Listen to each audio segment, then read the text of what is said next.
This is a singer who is seen as quite controversial in some vocal coach circles because her voice is not always in pitch. Sometimes it's squeezed, it does not promote efficiency and maybe not longevity. It's, in other words, imperfect. Yet, it is a Janis Joplin!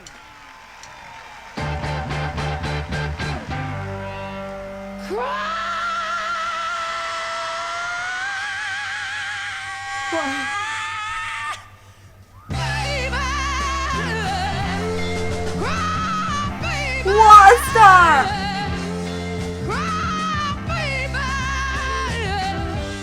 Welcome back home.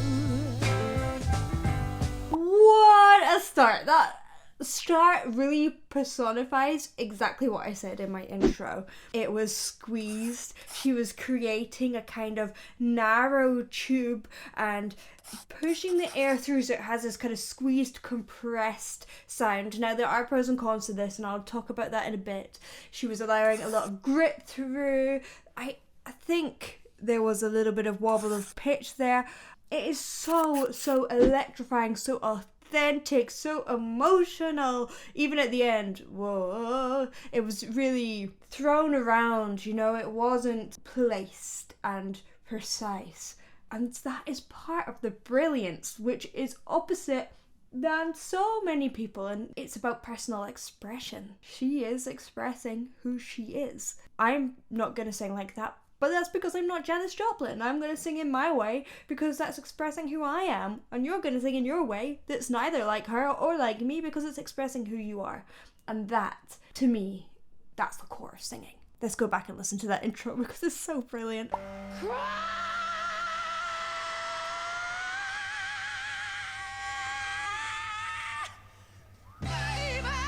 And that crack.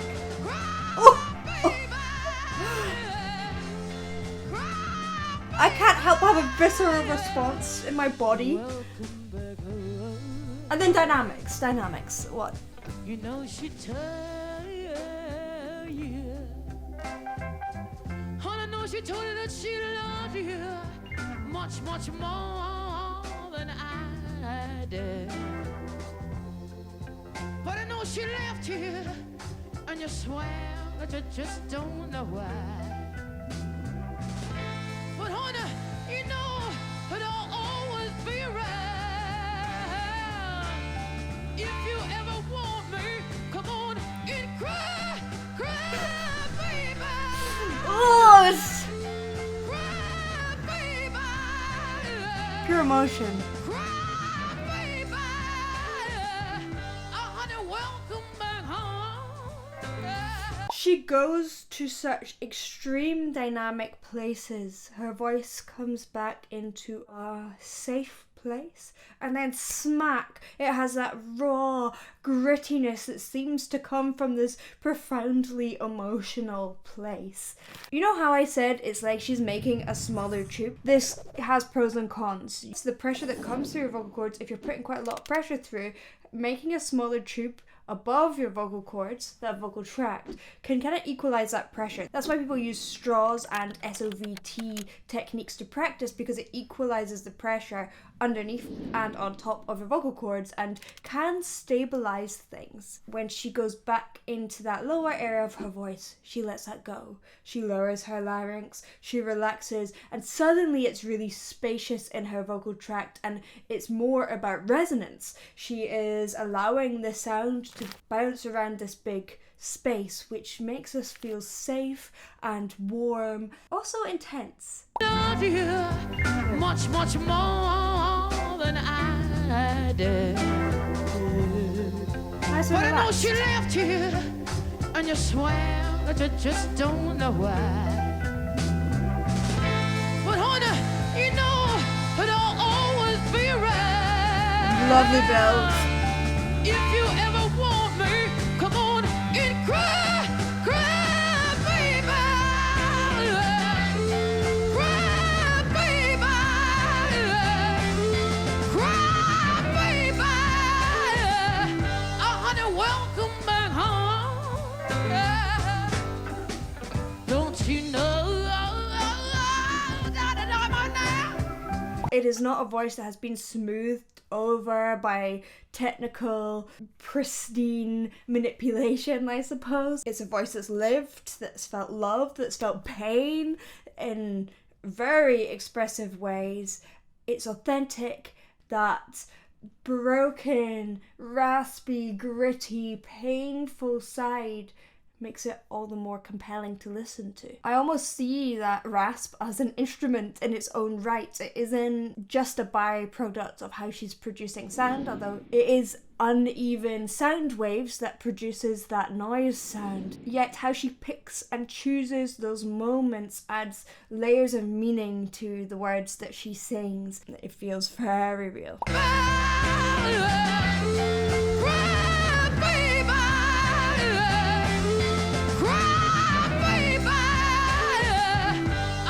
Welcome back home.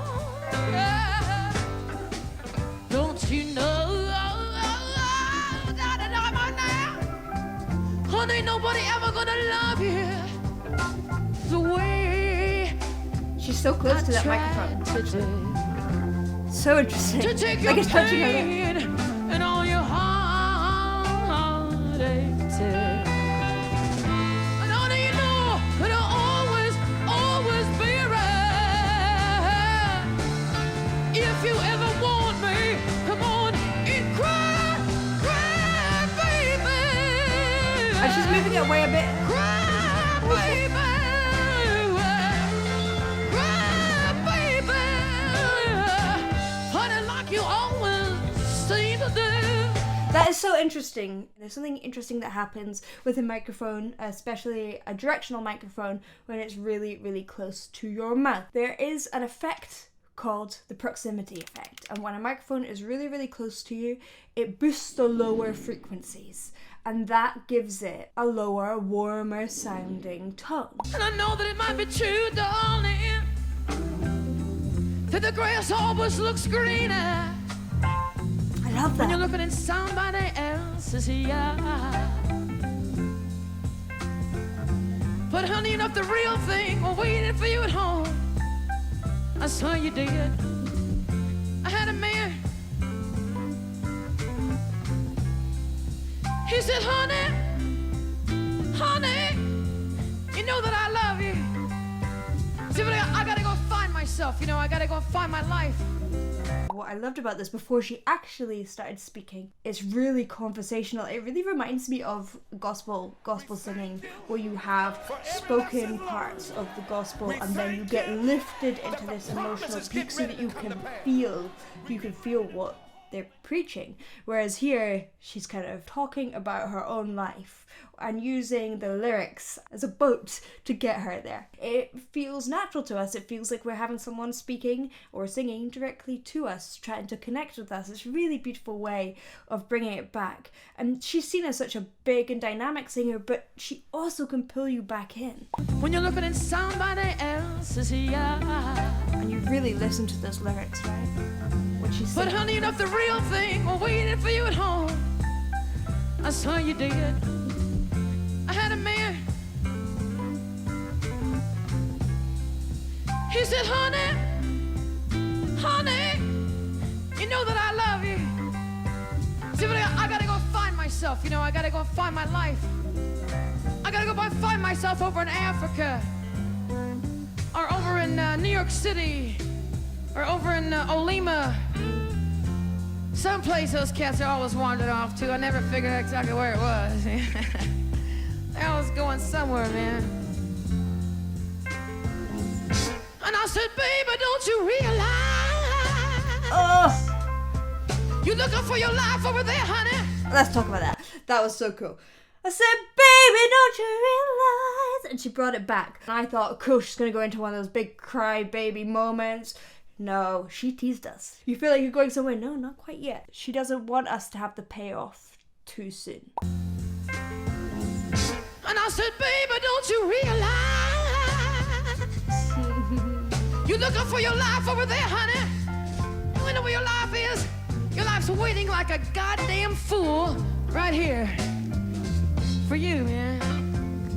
And one morning you're gonna wake up in Casablanca, one of them fancy places, honey, you're gonna be freezing to death, man. You're gonna wake up and you say, good God, Lord. Good God, Lord.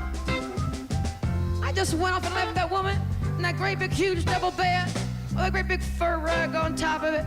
No satin sheets, man. What am I doing in Casablanca, man? I mean, really, man. One of these days that cat's gonna wake up and say that to himself. And when he comes back home, there, just like a Capricorn that I am, I'll be standing there waiting, man. Said, baby, I knew one day, and I knew one day, as you finally come on home to me, honey, when you walk through my front door, I'm gonna be able to tell by the look in your eyes. I say, good God, that man finally done got it. Lord, that man finally done realize. As a teenager, Joplin was a bit of an outcast. She wasn't part of the cool kids, and she made friends with some of these other outcasts, and they listened to a lot of blues artists. They listened to people like Bessie Smith, Ma Rainey, and Lead Belly, and that influenced her to become a singer. Now, if you know these singers, these are the absolute best at gospel and blues, and a lot of the techniques that she's using here, those singers also use. Now, this song wasn't a Janis Joplin song to begin with. It was written for a guy called Garnet Mims, and it went to number 4 on the Billboard Hot 100 chart in 1963, and this actually was a massive deal. It paved the way for other soul hits like Aretha Franklin and Otis Redding that came about later in the decade, but it's a very different version. Janis has taken something that is very clean, ripped it to shreds. She's pulled that structure around, she's added improvisation,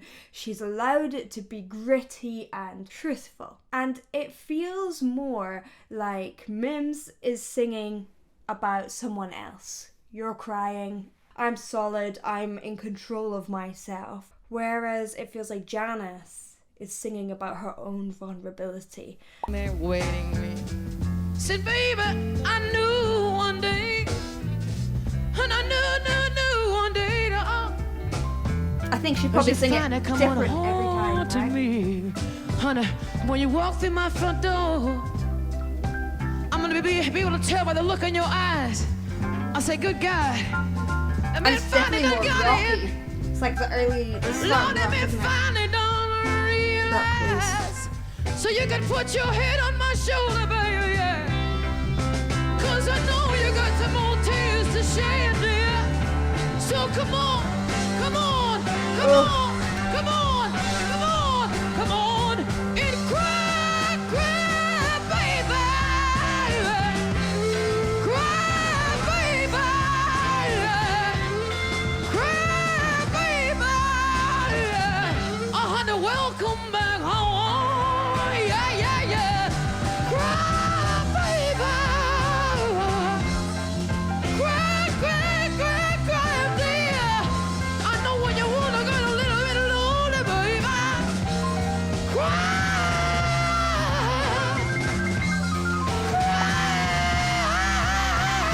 I feel like a little emotional because this was not that long before her death. In fact, this song was released after her death, and you really get a sense of the pain that she is feeling. You realise how extreme, how all-consuming that must have been for her because of the way she sings. I have a little theory. For most of us, we get in the way of ourselves in our singing. That's really, really normal. And for some of these great artists, it's actually the opposite. It's the only time where they're not getting in the way of themselves and they're just being themselves.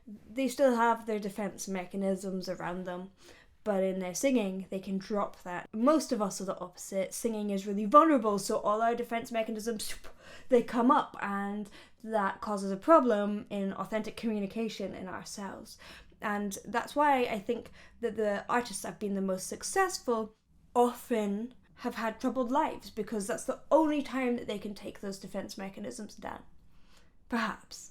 Makes me wonder that if there's a way to reverse engineer it. If you can find that place where you're yourself just singing, and I've seen it with so many people, could you find more of that in life? I hope that one day I find out, and that I can help people find it.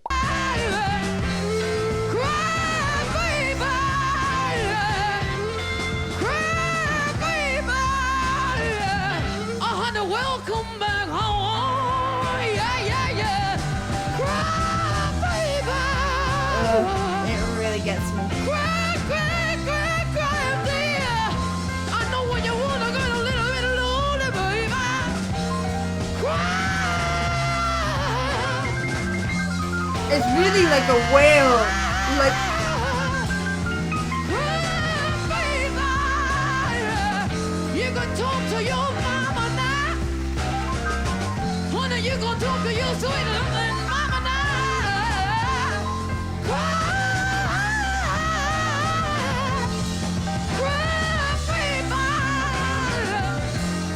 have you ever heard someone actually like wail, cry, and just ah?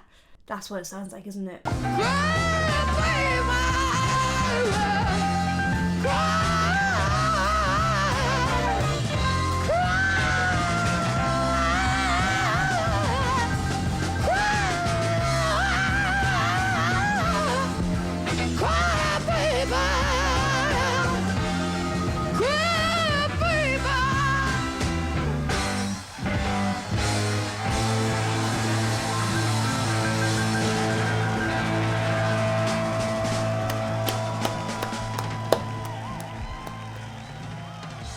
A lot of her genius comes from a truthfulness in her pain.